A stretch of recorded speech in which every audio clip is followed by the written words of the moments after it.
മൂല്യാധിഷ്ഠിത വിദ്യാഭ്യാസം ഭാവി തലമുറയുടെ കരുത്ത്. മന്ത്രി ചിഞ്ചു റാണി.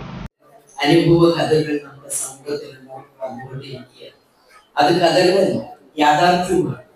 അപ്പൊ അത്തരത്തിൽ നമ്മുടെ കുട്ടികൾ അതിനകത്തൊക്കെ വീണു പോകാതിരിക്കുക, നമ്മുടെ സമൂഹം വളരെ ജാഗ്രതയോടുകൂടി ഇരിക്കേണ്ടുന്ന ഒരു കാലഘട്ടമാണ് എന്ന് ഞാൻ ഈ അവസരത്തിൽ സൂചിപ്പിക്കുകയാണ്.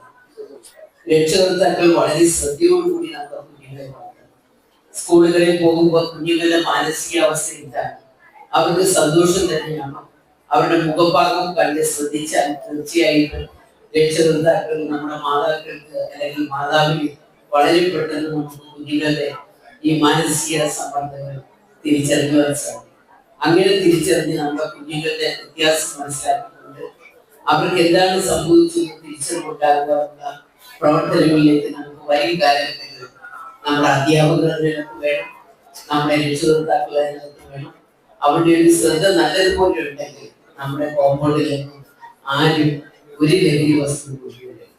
നമ്മുടെ കുഞ്ഞുങ്ങളെ നേരായ മാർഗത്തിലേക്ക് ആ കുഞ്ഞുങ്ങളെ പഠിപ്പിച്ചു വിടുവാൻ, അവരെ ഉന്നത വിദ്യാഭ്യാസ മേഖലയിലേക്ക് കടത്തിയിടുവാൻ, അവരെ സ്വന്തം കാലിൽ നിർത്തുവാനുള്ള സാഹചര്യം കേരളത്തിൽ സൃഷ്ടിക്കുവാൻ നമുക്ക് കഴിയും.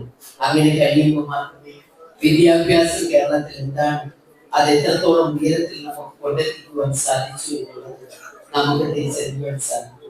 മയക്കുമരുന്നിനും ലഹരിക്കുമെതിരെ പോരാടി മാതാപിതാക്കളെയും ഗുരുക്കന്മാരെയും സമൂഹത്തെയും സ്നേഹിക്കുന്ന വിദ്യാർത്ഥി സമൂഹം വളർന്നു വരണമെന്ന് മന്ത്രി ജെ ചിഞ്ചു റാണി പറഞ്ഞു. മൈലക്കാട് UPSൽ പുതിയ കെട്ടിടം ഉദ്ഘാടനം നിർവഹിച്ച് സംസാരിക്കുകയായിരുന്നു മന്ത്രി. മൂല്യാധിഷ്ഠിത വിദ്യാഭ്യാസമാണ് ഭാവി തലമുറയുടെ കരുത്ത് എന്ന് മന്ത്രി കൂട്ടിച്ചേർത്തു. സമഗ്ര ശിക്ഷ കേരളം വഴി അനുവദിച്ച 20 ലക്ഷം രൂപയും സ്കൂൾ മാനേജ്മെന്റ് കമ്മിറ്റി സ്വരൂപിച്ച 9 ലക്ഷം രൂപയും ഉപയോഗിച്ച് നിർമ്മിച്ച ക്ലാസ് മുറികളുടെ ഉദ്ഘാടനം ചാത്തന്നൂർ MLA GS ജയലാൽ അധ്യക്ഷത വഹിച്ചു. അവിടെ നടക്കുന്ന അക്കാദമിക പ്രവർത്തനങ്ങളിൽ പുതുതായി കടന്നു വരുന്ന ഘടകങ്ങളെ സംബന്ധിച്ച് രക്ഷിതാക്കളും ബോധവാന്മാരായിരിക്കണം, പൊതുസമൂഹവും ബോധവാന്മാരായിരിക്കണം. എന്ന് പറഞ്ഞാൽ നമ്മൾ ഒരു കുട്ടി ഇപ്പൊ ഇവിടെ 5, 6, 7 ഡിവിഷനുകളാണുള്ളത്. 5ാം ക്ലാസ്സിൽ ഒരു കുട്ടി ഇവിടെ വന്ന് ചേരുന്നു. അതിനു മുമ്പ് 1, 2, 3, 4 എന്ന ക്ലാസ് ഏതെങ്കിലും സ്കൂളിൽ പഠിച്ചാണ് വരുന്നത്. 1 മുതൽ 10 വരെയുള്ള സ്കൂളിനെ സങ്കല്പിച്ചുകൊണ്ട് നമ്മൾ പറഞ്ഞാൽ ഒരു കുട്ടിയെ 1ാം ക്ലാസ്സിൽ കൊണ്ട് ചേർക്കുമ്പോ ആ കുട്ടി 9ാം ക്ലാസ്സിലേക്ക് എത്തുമ്പോ ആ കുട്ടിയുടെ നിലവാരം. ജില്ലാ പഞ്ചായത്ത് വൈസ് പ്രസിഡന്റ് ശ്രീജ ഹരീഷ് വിശിഷ്ട വ്യക്തികളെ ആദരിച്ച ചടങ്ങിൽ കൊല്ലം ജില്ലാ SSK project officer Sajeev Thomas report അവതരിപ്പിച്ചു.